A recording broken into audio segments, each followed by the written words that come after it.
Good afternoon बच्चों। आज हम लोग पढ़ेंगे अलंकार।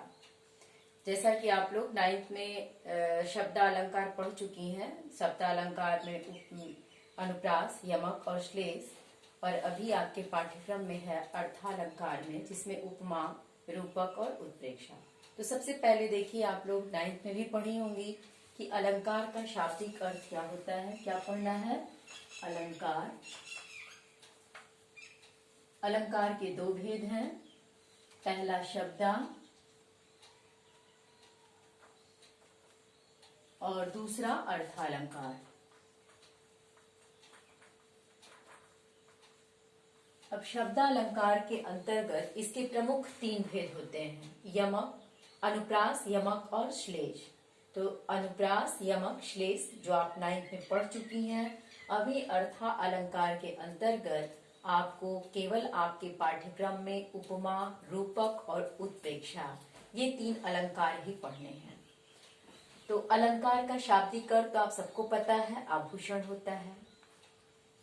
आभूषण क्या करता है? आभूषण किसी भी नारी के सौंदर्य की शोभा को बढ़ा देता है। वैसे ही काव्य में, साहित्य में शब्दों के द्वारा जो काव्य की शोभा बढ़ती है उसे ही हम अलंकार कहते हैं। तो कहीं शब्द के द्वारा बढ़ती है, कहीं अर्थ के द्वारा बढ़ती है। इसीलिए अलंकार को 2 भागों में बांटा गया, शब्द अलंकार और अर्थालंकार। वैसे तो इसके 5 भेद होते हैं, लेकिन मुख्यतः आपके 3 भेद ही हैं, जिसमें आपका अनुप्रास, यमक और श्लेष। अनुप्रास में वर्णों की आवृत्ति होती है और यमक में एक शब्द 2 बार आते हैं, दोनों के अर्थ अलग अलग होते हैं। और आपके श्लेष में क्या है? श्लेष का शाब्दिक अर्थ ही चिपकना है, जिसमें एक ही शब्द के कई अर्थ चिपके होते हैं, जो आप 9th में पढ़ चुकी हैं। फिर थोड़ा सा संक्षेप में आपको मैं बता दी। अभी आपको क्या पढ़ना है? अर्थालंकार। अर्था अलंकार में सबसे पहला अलंकार आपको पढ़ना है उपमा।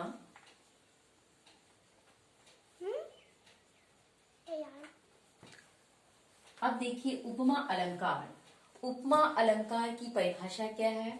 जहां समान धर्म, गुण, जाति के आधार पर एक व्यक्ति या वस्तु की समानता या तुलना दूसरे व्यक्ति या वस्तु से की जाती है, वहां क्या होता है? उपमा अलंकार। तो परिभाषा मैं नहीं लिख रही हूं, मैं उदाहरण ही आपको समझाऊंगी। परिभाषा मैं बता दे रही हूं। जहां समान धर्म, गुण, जाति के आधार पर एक व्यक्ति या वस्तु की तुलना दूसरे व्यक्ति या वस्तु से की जाती है, उसे हम क्या कहते हैं? उपमा अलंकार। अब उपमा अलंकार की 4 अंग हैं। पहला उपमेय, दूसरा उपमान, तीसरा साधारण धर्म,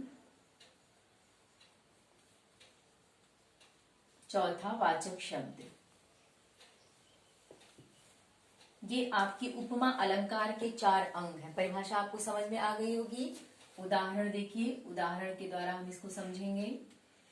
जैसे उदाहरण है, सिंह, मुख, सुंदर, चंद्र, समाना। अब यहाँ देखिए, परिभाषा आपको मैंने बताया था कि समान धर्म, गुण, जाति के आधार पर एक व्यक्ति या वस्तु की तुलना दूसरे व्यक्ति या वस्तु से की जाती है, वहां क्या होता है? उपमा अलंकार। इसके 4 अंग है: उपमेय, उपमान, साधारण धर्म, वाचक शब्द। ये उदाहरण मैंने लिखा, सिंह, मुख, सुंदर, चंद्र, समाना।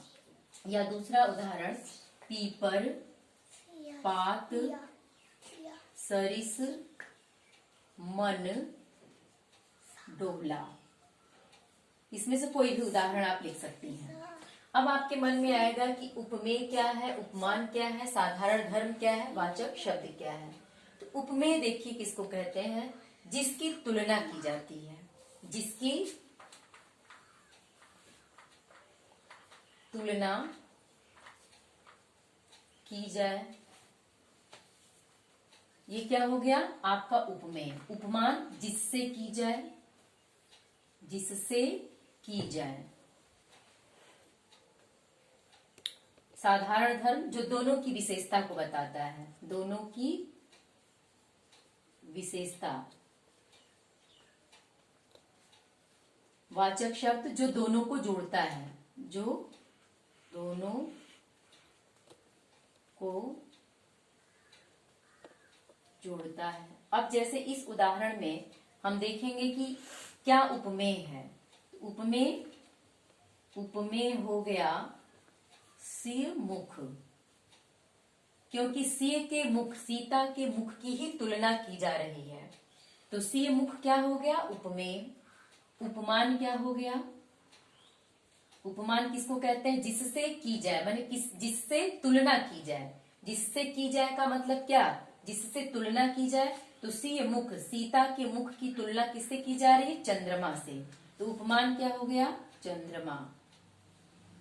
फिर क्या है? साधारण धर्म। साधारण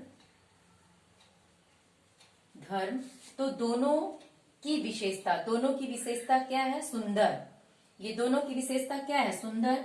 तो सीता का मुख चंद्रमा के समान सुंदर है, तो दोनों की विशेषता यहाँ क्या हो गया? सुंदर, जिसको विशेषण भी कहेंगे।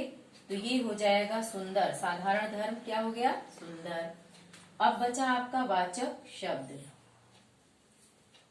वाचक शब्द में ये समाना, जो दोनों को जोड़ रहा है, जो दोनों को में समानता प्रकट करने वाला शब्द जो होता है वो वाचक कहलाता है। तो समानता प्रकट करने वाला यहाँ शब्द समाना है। ऐसे ही आपका है पीपर पात सरिसमन डोला। तो यहाँ पीपर का पत्ता आपका क्या हो जाएगा? उपमेय।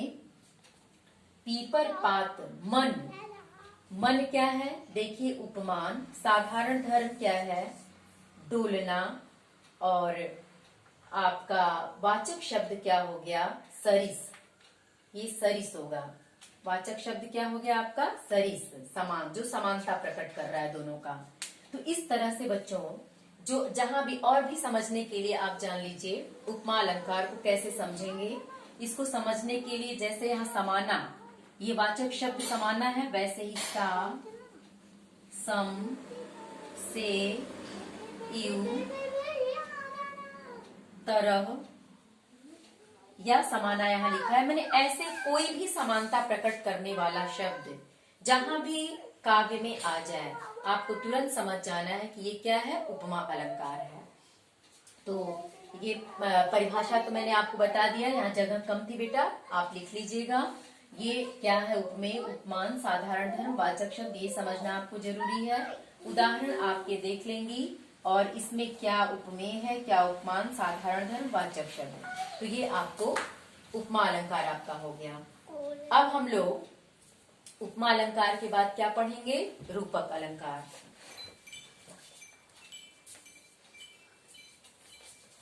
अभी आपको मैं रूपक अलंकार भी बता देती हूँ।